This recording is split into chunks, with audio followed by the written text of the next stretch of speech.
वो Donald Trump जो भारत और पाकिस्तान के युद्ध को रोकने का दम भर रहे थे, रशिया और यूक्रेन के बीच सीजफायर का ऐलान करवा रहे थे, तो सीरिया के आतंकवादी से मिलकर अपनी पीस वाली छवि को बना रहे थे। वो डोनाल्ड ट्रंप जो पूर्व अमेरिकी राष्ट्रपतियों से कहते थे कि युद्ध करना बेवकूफी है, वो जो अमेरिका को दोबारा से ग्रेट बना रहे थे, खुद के लिए नोबेल पुरस्कार की मांग कर रहे थे, ऐसा क्या हो गया कि डोनाल्ड ट्रंप ने न सिर्फ इजराइल का साथ दिया बल्कि अमेरिका को सीधे सीधे युद्ध में उतार दिया? क्या अमेरिका का ईरान पर हमला ईरान की परमाणु ताकत को रोकने के लिए था? क्या रात के अंधेरे में न्यूक्लियर साइट पर जो बम बरसाए गए उससे ईरान का न्यूक्लियर प्लान दशकों पीछे चला गया? डोनाल्ड ट्रंप कहते हैं कि हमने दुनिया को बचा लिया, लेकिन सवाल यह है कि दुनिया को बचाया या दुनिया को युद्ध की आग में झोंक दिया? क्या इजराइल की चाल में अमेरिका फंस गया? क्या इजराइल ने अमेरिका को जंग में धकेल दिया? इजराइल की लड़ाई को अमेरिका ने अपनी लड़ाई क्यों बना लिया? क्यों अमेरिका ने पहली बार ईरान पर इतना खुलकर हमला कर दिया? क्या यह शांति का रास्ता है या फिर तीसरे विश्व युद्ध का रास्ता? मिडिल ईस्ट क्या इसके बाद जल उठेगा? ईरान कितना जवाब देगा? और सबसे बड़ा सवाल कि क्या दुनिया वर्ल्ड वॉर 3 के मुहाने पर है? खाड़ी देश पाकिस्तान, रूस, चीन अब किस तरफ जाएंगे? भारत को इसमें कितना ज्यादा नुकसान होगा? बहुत सारे सवाल हैं जो लोगों के मन में हैं और इन तमाम सवालों का जवाब आज इस वीडियो में हम आपको देंगे। हम आपको बताएंगे कि ईरान पर हमला कैसे किया गया, किस तरह से किया गया, कितना नुकसान हुआ, कितनी कामयाबी मिली, कैसे यहां पर ट्रंप का नजरिया जो है वो बदल गया, पाकिस्तान की डबल मुश्किलें क्या हैं, भारत समेत पाकिस्तान कैसे फिलहाल दो राहे पर हैं, और इजराइल अमेरिका का सहयोगी है या इजराइल के हाथ में ये रिमोट कंट्रोल है जिसके सहारे अमेरिका ये सब कुछ कर रहा है। ये सब कुछ आपको बताएंगे, लेकिन सबसे पहले बताएंगे कि हुआ क्या था, क्योंकि 22 जून को जो कुछ हुआ वो दुनिया को हैरान करने वाला था। भारत में लोग जब सो रहे थे तब अमेरिकी वॉर रूम में हलचल थी। अमेरिका के राष्ट्रपति डोनाल्ड ट्रंप ने एक आदेश दिया, ईरान की परमाणु क्षमता वाली साइट को निस्तनाबूद कर दिया जाए, और उसके बाद जो कुछ हुआ वो इतिहास में दर्ज हो गया। अमेरिका के B-2 स्टील्थ बॉम्बर्स जो रडार से भी बच निकलते हैं, वो एक बार में धरती के अंदर गहरे छिपे ठिकानों को ईरान में तबाह कर देते हैं। 3 टारगेट थे, पहला था नतांस, दूसरा था इस्फहान और तीसरा फोर्डो। ये वही जगह थी जहां पर यह माना जाता है कि ईरान ने अपने सबसे आधुनिक सेंट्रीफ्यूज लगाए थे, जिनमें उच्च स्तर का यूरेनियम समृद्ध किया जा रहा था। 30,000 पाउंड वजनी बंकर बस्टर बमों ने उस तहखाने को तोड़ डाला जो कंक्रीट और चट्टानों के नीचे 200 फीट ज्यादा गहराई में था। मतलब फोर्डो साइट को तो ऐसा समझा जा रहा था कि कोई परमाणु हथियार ही उसे तोड़ सकता है, लेकिन डोनाल्ड ट्रंप ने बिना परमाणु हथियारों के भी संदेश दिया कि अमेरिका के पास वो ताकत है जो नामुमकिन को मुमकिन बना सकती है। इस हमले में B-2 बॉम्बर्स ने इजराइल के पहले से साफ किए गए रास्ते से ईरान की वायुसेना में प्रवेश किया। इजराइल ने दरअसल ईरान के एयर डिफेंस सिस्टम को काफी कमजोर कर दिया था शुरुआती हमलों में, और उसी के बाद अमेरिका को मौका मिला था कि आसमान साफ है, और फिर डोनाल्ड ट्रंप ने कहा कि हम पूर्ण विनाश की तरफ बढ़ रहे हैं। लेकिन सवाल फिर वही है कि क्या यह सिर्फ परमाणु साइट को नष्ट करने की कार्रवाई थी या कहानी इसके आगे भी है?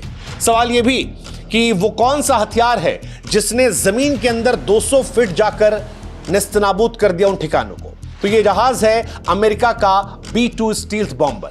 कहा जाता है इसे रडार भी नहीं पकड़ सकता। यह विमान खासतौर पर रूस के खिलाफ बनाया गया था। फिलहाल अमेरिका के पास 20 B-2 है और अमेरिका ने आज तक किसी भी देश को यह बेचा नहीं है। यह इकलौता विमान है जो 30,000 पाउंड के बंकर बस्टर बम दाग सकता है, 200 फीट गहरी जमीन में घुसकर धमाका कर सकता है। अमेरिका ने खासतौर पर इसे ईरान और उत्तर कोरिया के अंडरग्राउंड बंकरों के लिए बनाया था, और अब ईरान पर इससे हमला कर दिया है। अब सवाल है कि हमले से कितना नुकसान हुआ, कितनी कामयाबी? तो अमेरिका का यह दावा है कि ईरान का जो परमाणु कार्यक्रम है वो अब 10-15 साल पीछे चला गया। अमेरिका यह दावा कर रहा है कि हमला सटीक है। फोर्डो जो पहाड़ियों की गहराई में थी वो मलबे में तब्दील हो चुकी है। नतांज से लेकर इस्फहान जो है वहां मशीनें खाक हो चुकी हैं। न्यूयॉर्क टाइम्स ने खबर भी छापी कि B-2 बॉम्बर्स ने फोर्डो पर दर्जनों बंकर बस्टर बम गिराए। हालांकि ईरान साफ साफ कह रहा है कि यह हमला उसे कमजोर नहीं करेगा। ईरान कह रहा है कि अमेरिका ने दुनिया को बेवकूफ बनाया है क्योंकि जिस साइट पर हमला किया गया वहां से कोई रेडिएशन लीक नहीं हो रही थी। ईरान यह दावा कर रहा है कि उसका समृद्ध यूरेनियम पहले से ही सुरक्षित जगह पर था। अब ईरान और अमेरिका में कौन सही कौन गलत, इसका जवाब किसी के पास नहीं है, क्योंकि जवाब अक्सर वहीं से आता है जो युद्ध जीतता है। जो युद्ध जीतेगा वो इतिहास को अपने हिसाब से लिखेगा। लेकिन सवाल एक जो दुनिया के मन में है वो ये कि क्या ये दुनिया को युद्ध की आग में झोंक रहा है। उससे भी बड़ा सवाल ये है कि डोनाल्ड ट्रंप जो मई के महीने में खुद कह रहे थे इजराइल को कि आप युद्ध को मत बढ़ाइए, उनका नजरिया इतनी तेजी से कैसे बदल गया। डोनाल्ड ट्रंप क्योंकि पहले ये मान रहे थे कि बातचीत से हल निकलेगा, उन्होंने बार बार कहा था कि अमेरिका को वो युद्ध में झोंकना नहीं चाहते, फिर वो पलटे कैसे। इसको लेकर जो इनसाइडर कहानियां आती हैं उसके मुताबिक डोनाल्ड ट्रंप को नेतन्याहू ने स्पष्ट कर दिया था इजराइल की तरफ से कि वो नहीं रुकेंगे। इजराइल ने शुरुआत में ईरान में जो हमले किए उसने काफी तबाही मचाई। माना जा रहा है कि वो तबाही देखकर डोनाल्ड ट्रंप को लगा कि क्रेडिट उनके हिस्से से चला जाएगा, और इसी को लेकर डोनाल्ड ट्रंप ने फॉक्स न्यूज पर यह दावा किया था कि दुनिया नहीं जानती लेकिन इस ऑपरेशन में उनकी भूमिका भी बहुत बड़ी है। और इसी के बाद उन्होंने खुलकर इजराइल का साथ देना शुरू किया। जब डोनाल्ड ट्रंप को यह रिपोर्ट मिली कि इजराइल के हमलों से ईरान की परमाणु ताकत को नुकसान पहुंचा है तो वो और खुलकर मैदान में सामने आए, और उसके बाद 22 जून को सुबह सब कुछ हो गया। अब सवाल यह है कि जो हुआ उसके बाद ईरान क्या करेगा। ईरान खामोश नहीं बैठेगा, यह तय है। ईरान जवाब देगा, और ईरान ने जवाब देना भी शुरू कर दिया है। इजराइल पर हमले करना भी शुरू कर दिया है। ईरान के सुप्रीम लीडर अयातुल्लाह ख़ामेनी ने साफ किया है कि यह हमला अमेरिका और इजराइल के लिए भारी पड़ेगा। जवाब सिर्फ सैन्य नहीं बल्कि रणनीतिक भी होगा। इसकी शुरुआत भी हुई है। ईरान ने ऑपरेशन टू प्रॉमिस 3 के तहत इजराइल के कई शहरों पर मिसाइल दाग दी है, लेकिन यह सिर्फ शुरुआत है। खुफिया रिपोर्ट्स कहती हैं कि ईरान के जो प्रॉक्सी ग्रुप्स हैं यानी हिजबुल्लाह, हुती और मिलिशिया, उनको भी एक्टिव किया गया है, और इसके साथ ही उस जगह को बंद कर दिया जा रहा है जहां से दुनिया का 20% तेल गुजरता है। अगर यह रास्ता बंद होता है तो यह माना जा रहा है कि दुनिया की अर्थव्यवस्था हिल जाएगी, तेल की कीमतें आसमान को छू जाएंगी, भारत जैसे देशों में तेल का संकट जो है वो आ जाएगा।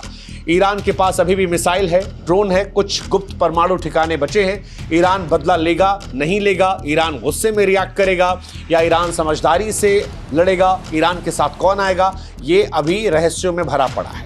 लेकिन अमेरिका और ईरान की दुश्मनी अब स्पष्ट तौर पर आ गई। वो दुश्मनी जिसकी शुरुआत 1953 में हुई थी, आप में से बहुत लोग नहीं जानते। कईयों को लगता है कि ईरान में इस्लामीकरण के बाद ये लड़ाई शुरू हुई है, लेकिन ये लड़ाई पहले शुरू हुई थी। ये लड़ाई तेल को लेकर शुरू हुई थी। ईरान के नेता थे मोहम्मद मुसद्दिक, जिन्होंने विदेशी कंपनियों से तेल का नियंत्रण छीना था। अमेरिका ब्रिटेन नाराज हुए थे और उसके बाद उनको हटाकर अमेरिका ने अपना व्यक्ति बैठा दिया था जो ईरानी था, शाह उनका नाम था।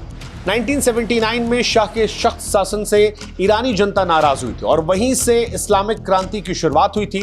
अयातुल्लाह ख़ामेनी ने सत्ता संभाली और ईरान इस्लामिक देश बन गया। लेकिन जब ये इस्लामिक देश बन रहा था उसी वक्त अमेरिकी दूतावास पर गुस्साए छात्रों ने कब्जा कर लिया था और 52 ऐसे अमेरिकी थे जिन्हें 444 दिनों तक बंधक बनाया गया। यहीं से अमेरिका और ईरान जो है वो एक दूसरे के जानी दुश्मन बन गए। इसके अलावा परमाणु हथियारों का भी डर है। ईरान परमाणु कार्यक्रम पर काम कर रहा है और अमेरिका और उसके दोस्तों को डर है कि ईरान परमाणु बम न बना ले और मध्य पूर्व में ताकतवर न हो जाए। इसलिए अमेरिका ने ईरान पर सख्त आर्थिक पाबंदियां लगा रखी है। इसमें इजराइल का भी रोल है। इजराइल और अमेरिका करीबी दोस्त हैं, लेकिन ईरान और इजराइल की कट्टर दुश्मनी है। अमेरिका में यहूदी समुदाय का काफी प्रभाव है, इसलिए हमेशा वो इजराइल का साथ देता है, ईरान के खिलाफ खड़ा रहता है। इसके अलावा ईरान क्योंकि शिया मुस्लिम देश है, जबकि अमेरिका के दोस्त जो हैं सऊदी अरब या यूएई वो सुन्नी देश हैं। इनके बीच पहले से टकराव है। यमन, सीरिया, इराक जैसे देशों में अमेरिका और ईरान एक दूसरे से अप्रत्यक्ष तौर पर भिड़ते रहते हैं। लेकिन कुल मिलाकर अगर कहें तो ये लड़ाई तेल की है, सत्ता की है, परमाणु डर की है, इजराइल की है और मध्य पूर्व की सियासत को लेकर है, और उसी का सिलसिला यहां पर ही आया है। लेकिन सवाल यह कि डोनाल्ड ट्रंप को क्या मिला, क्योंकि डोनाल्ड ट्रंप तो शांति की बात कर रहे थे। वो 2012 में ट्वीट कर कहते थे कि ईरान पर हमला बेवकूफ़ी होगी, लेकिन आज वो हमला करवा रहे हैं। पाकिस्तान ने नोबेल प्राइज के लिए उनका नाम दिया था, लेकिन अब उनका कदम शांति दूत वाली छवि पर सवाल उठा रहा है। अमेरिका में भी उनके समर्थक बढ़ गए हैं। कोई कह रहे हैं कि भाई अमेरिका फर्स्ट की जगह, अमेरिका ग्रेट की जगह आप इजराइल ग्रेट पे क्यों चले गए। डेमोक्रेटिक्स ने वॉर पावर एक्ट में बदलाव की मांग की है ताकि बिना कांग्रेस की मंजूरी के कोई भी राष्ट्रपति अमेरिका का कभी जंग में ना जा पाए। कुछ का यह कहना है कि इजराइल की खुफिया एजेंसी मोसाद ने डोनाल्ड ट्रंप को ब्लैकमेल भी किया है। शायद उनके पास एप्स्टीन फाइल्स के जरिए कुछ जानकारियां ऐसी हैं जो डोनाल्ड ट्रंप को परेशान कर सकती हैं। ये वही फाइल है जिसने दुनिया के तमाम दिग्गजों के राज खोले थे और उन्हें पूरी दुनिया के सामने एक्सपोज कर दिया था। इसके बारे में कभी और वीडियो बनाएंगे।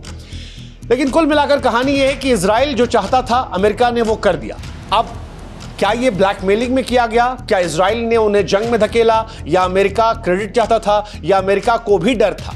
ये सवाल बरकरार रहेंगे। सवाल ये भी कि डोनाल्ड ट्रंप अचानक से कैसे बदल गए, या डोनाल्ड ट्रंप यही हैं जिन पर आप कभी भरोसा नहीं कर सकते। वो जो कहते हैं, जो करते हैं, कई बार उनमें विरोधाभास होता है। इन सब के बीच सवाल यह भी कि अब दुनिया के बाकी देश किधर हैं, खासतौर पर खाड़ी देश, सऊदी अरब, यूएई, कुवैत, ये तमाम वो देश हैं जिन्होंने इजराइल हमले की निंदा की है। लेकिन अमेरिका से क्या वो लड़ाई लड़ेंगे, या अमेरिका के दबाव में वो चुप हो जाएंगे? बहरीन, जहां अमेरिकी नौसेना का बेस है, ईरान के निशाने पर है। टर्की और इराक जैसे देश ईरान के पक्ष में बयान दे रहे हैं। लेकिन सवाल यह है कि इन बयान के बाद क्या वो जंग में शामिल होंगे?